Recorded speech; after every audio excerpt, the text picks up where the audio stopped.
Topic है fundamental analysis of Balrampur चीनी। जी, मैं तो ये कंपनी के बारे में पढ़ने में बहुत एक्साइटेड था बिकॉज जितनी नई चीजें मुझे पता लगी about use of by products of sugar production, तो ऐसी कई सारी इंपॉर्टेंट इंटरेस्टिंग फैक्ट्स हम जानने वाले हैं इस वीडियो में। इवन दो हम शुगर प्रोडक्शन इंडस्ट्री के बारे में और फाइनेंसेस के बारे में भी जानेंगे। तो मैं आपको बता दूं आगे बढ़ने से पहले कि बलरामपुर चीनी इंडिया का one of the largest sugar producers है। ये उत्तर प्रदेश में लोकेटेड है और ये एक सेगमेंट एथेनॉल प्रोडक्शन में भी बहुत रैपिडली ग्रो कर रहे हैं। तो इस वीडियो में आज हम डिस्कस करेंगे कंपनी का ओवरव्यू क्या है, इंडस्ट्री का ओवरव्यू क्या है, स्ट्रेंथ्स एंड वीकनेसेस क्या है इस कंपनी की, इसके फाइनेंशियल्स कैसे दिख रहे हैं, and what's the way ahead for a possible investment इन बलरामपुर चीनी। हमारे साथ बने रहिएगा, लेकिन उससे पहले, आगे बढ़ने से पहले आपको इस वीडियो को लाइक करना पड़ेगा।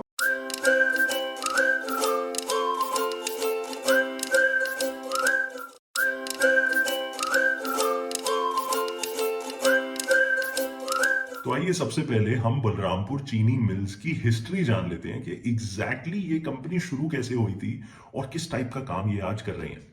तो ये कंपनी की शुरुआत हुई थी 1975 में, जब इनकी daily crushing capacity of sugar थी रफली 800 टन पर डे की। आज इतने सालों बाद इनकी कैपेसिटी 100 गुना हो गई है, एट रफली अबाउट 76,500 टन पर डे।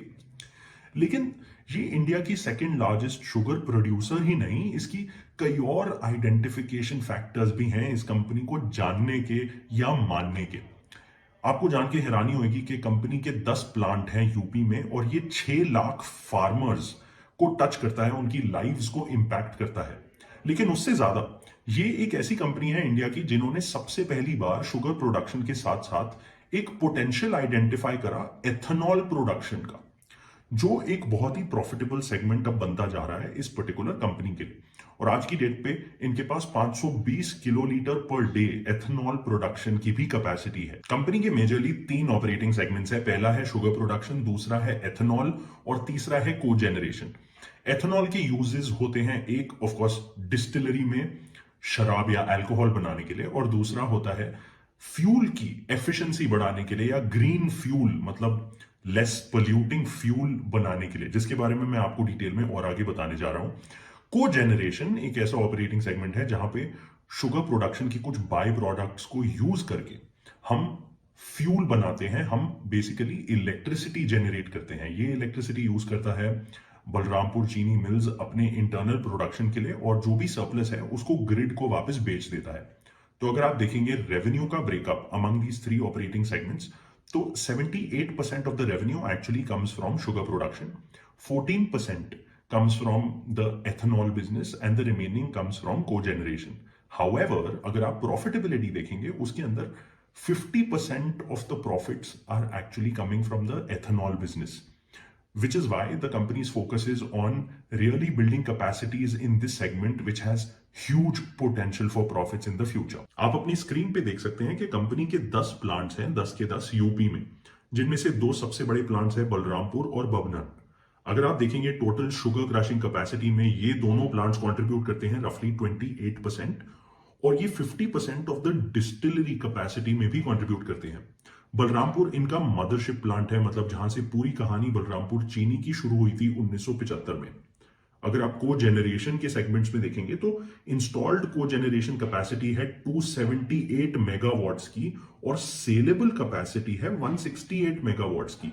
इसका मतलब ये 278 मेगावाट्स जितना इलेक्ट्रिसिटी प्रोड्यूस करते हैं, लेकिन उसमें से कुछ है जो ये बाहर बेच देते हैं और बाकी सारी ये इंटरनल प्रोडक्शन के लिए यूज करते हैं। अगर हम शुगर सेगमेंट की बात करें तो आप देखेंगे despite revenues being 78% of the total revenue of the company, operating margin में शुगर सेगमेंट का बस 6.2% का कंट्रीब्यूशन है, जो कि बहुत कम है।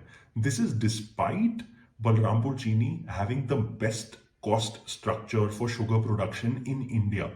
इसका मतलब आप समझ सकते हैं कि शुगर प्रोडक्शन कितना ही महंगा एक बिजनेस है जिसके अंदर प्रॉफिट मार्जिन्स काफी कम रह सकते हैं। अब इन्होंने अपनी कॉस्ट कैसे कर्टेल करी? इन्होंने कर्टेल करी बिकॉज इनके ज्यादातर फार्मर्स सारे यूपी में है। यूपी में बहुत ज्यादा रफली 1/3 of the countries sugar production की जाती है। सारे फार्मर्स आसपास हैं तो लॉजिस्टिक्स कॉस्ट में सेविंग हो जाती है, पावर जनरेशन में सेविंग हो जाती है, इसलिए इकोनॉमीज ऑफ स्केल की वजह से ये प्रॉफिटेबल है इस बिजनेस में।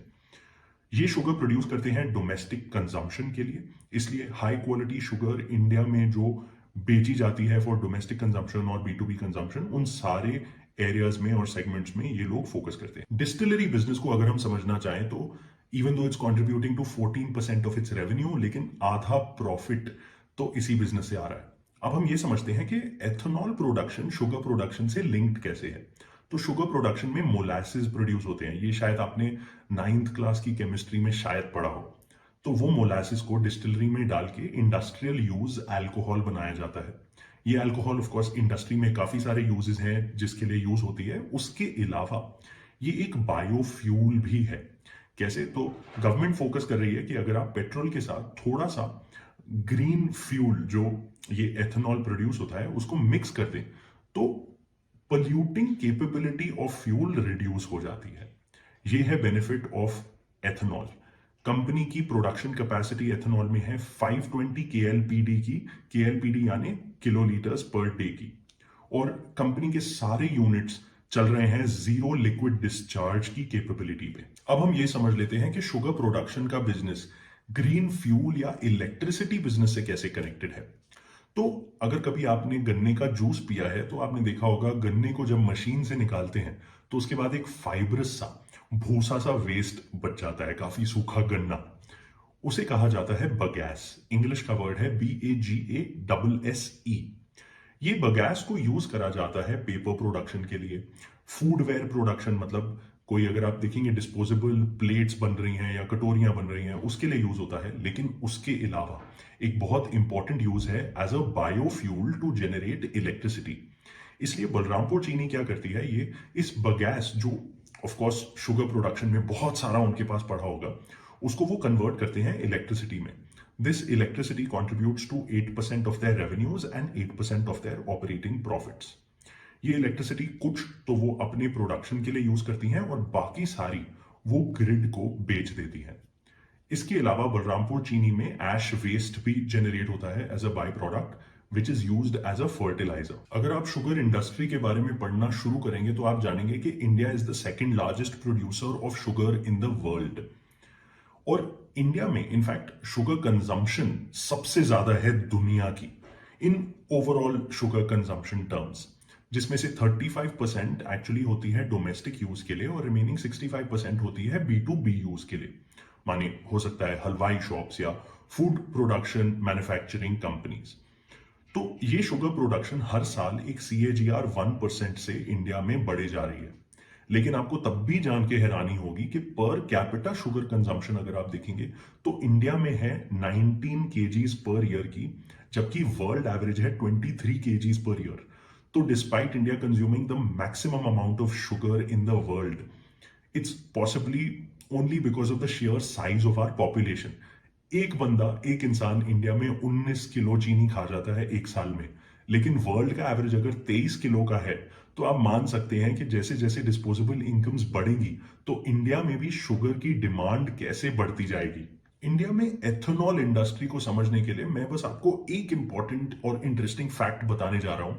इंडियन गवर्नमेंट का एथेनॉल ब्लेंडिंग प्रोग्राम, जिसमें वो फोकस कर रहे हैं कि 2025 तक कोशिश करें कि जितनी व्हीकल्स हैं जो पेट्रोल पे चलती हैं उनमें 20% एथेनॉल को ब्लेंड करा जाए। इस ब्लेंडिंग की वजह से फ्यूल की पोल्यूटिंग कैपेसिटी कम हो जाती है, मतलब हम ओवरऑल ग्रीन हाउस इमिशन और पोल्यूशन इंडिया में कम कर सकते हैं अगर हम फ्यूल के साथ, कार फ्यूल के साथ 20% एथेनॉल मिला दें।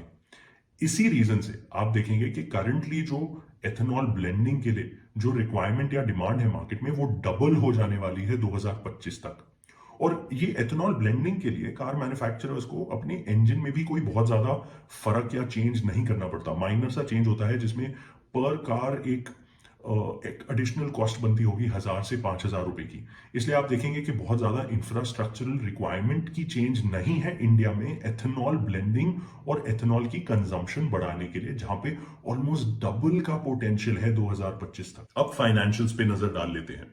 तो बलरामपुर चीनी को हम कंपेयर करेंगे श्री रेणुका शुगर्स और EID पैरी से।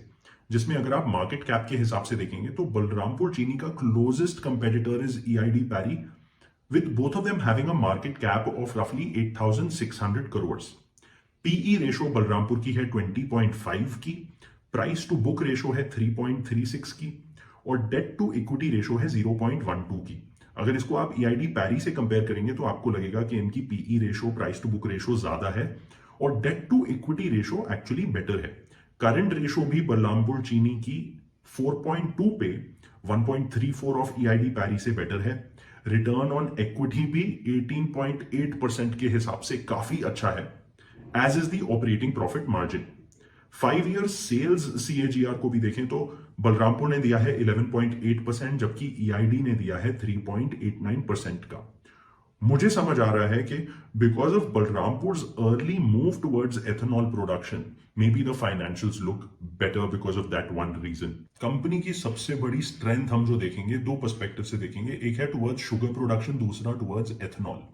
तो शुगर में कंपनी ने इतनी बढ़िया इकोनॉमीज ऑफ स्केल अचीव कर ली है, बिकॉज यूपी में जहां पूरा फोकस है, 1/3 of the country sugar production is in UP, वहां पे इन्होंने 10 प्लांट सेटअप कर लिए हैं। फार्मर्स के साथ बिल्कुल सेम लोकेशन में ये प्लांट्स लगाए गए हैं, लॉजिस्टिक्स कॉस्ट को रिड्यूस करा है, इलेक्ट्रिसिटी कॉस्ट को रिड्यूस करा है।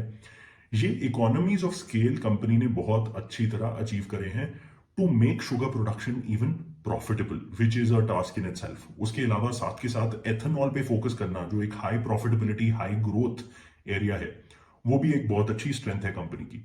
उसके अलावा आप समझ ही सकते हैं कि मैंने आपको बताया शुगर की प्रोडक्शन और डिमांड कंट्री में बढ़ रही है, एथेनॉल की डिमांड बढ़ रही है। तो इस पर्सपेक्टिव से कंपनी ने अपने आप को मोल्ड करा है towards changing trends in the economy. लेकिन साथ के साथ अगर आप वीकनेस को देखेंगे तो कंपनी है एग्रीकल्चर सेक्टर में। एग्रीकल्चर सेक्टर में dependence on whether, dependence on yield of the farmers और बाकी सारी कई प्रॉब्लम्स होते हैं। उसके अलावा यूपी एक ऐसा स्टेट है जहां कई लोग मानते हैं पॉलिटिकल अनस्टेबिलिटी या इंस्टेबिलिटी भी रहती है because of various political reasons. तो ये कंपनी की एक वीकनेस भी है। उसके अलावा एक और possible weakness could be that 2025 के बाद या 26 के बाद ये माना जा रहा है कि शायद एथेनॉल की डिमांड थोड़ी सी मार्केट में स्टेबलाइज हो जाएगी और उस पीरियड के बाद शायद उस रेट से ग्रो ना कर पाए जितना अभी सोचा जा रहा है। जाने से पहले मैं आपको एक और बड़ी इंपॉर्टेंट और जरूरी बात बताने जा रहा हूं, विच इज जब हम आपके लिए ये वीडियोस लेकर आते हैं, कोई स्पेसिफिक कंपनी का एनालिसिस करते हैं for your benefit, the idea is to not to tell you कि आप जाके इस कंपनी का स्टॉक खरीदिए या बेचिए।